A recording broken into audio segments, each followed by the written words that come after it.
Bueno, los árbitros, pues ya te digo, que son humanos, se equivocan. Ayer, pues bueno, parece que la expulsión de Alex parece un poco rigurosa, pero bueno, yo soy de los que opino que al final de temporada uno está en la posición que tiene que estar según se merezca, independientemente del trabajo de los árbitros. Sí, no estamos teniendo suerte con la lesión de Jeremy, también con la de Bruno, que también estaba, luego con la sanción de David, Alexis, que ayer tuvo un pequeño percance. Bueno, es cierto que en una semana importante en la que tenemos 3 partidos, pues no estamos teniendo suerte en ese aspecto, pero bueno, confío en que el jueves pues estemos mejor, que los que estaban medio tocados puedan estar bien para jugar el partido, y creo que lo afrontaremos con garantías.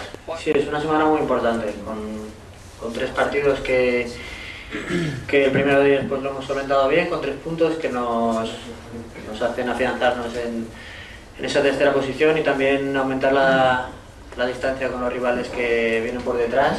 Ahora nos toca un partido que es una final, que tenemos que ganar sí o sí, y también por una diferencia de goles que creo que podemos conseguir, y luego el partido del Calderón. Es una semana, pues desde luego, muy importante. Es difícil, muy difícil mantener el ritmo que están marcando tanto Madrid y Barça, que la verdad que están haciendo unos números impresionantes. Nosotros llevamos una buena línea, llevamos números de años en los que se hicieron cosas importantes en este club, y creo que tenemos que centrarnos en eso, en nuestro trabajo, ¿no? Que creo que está siendo positivo. Sí. Estoy convencido de que podemos remontar, de que podemos ganar el partido, y yo creo que va a ser muy importante el mantener la portería a 0. El equipo está capacitado para hacer 1 o 2 goles y poder pasar la eliminatoria.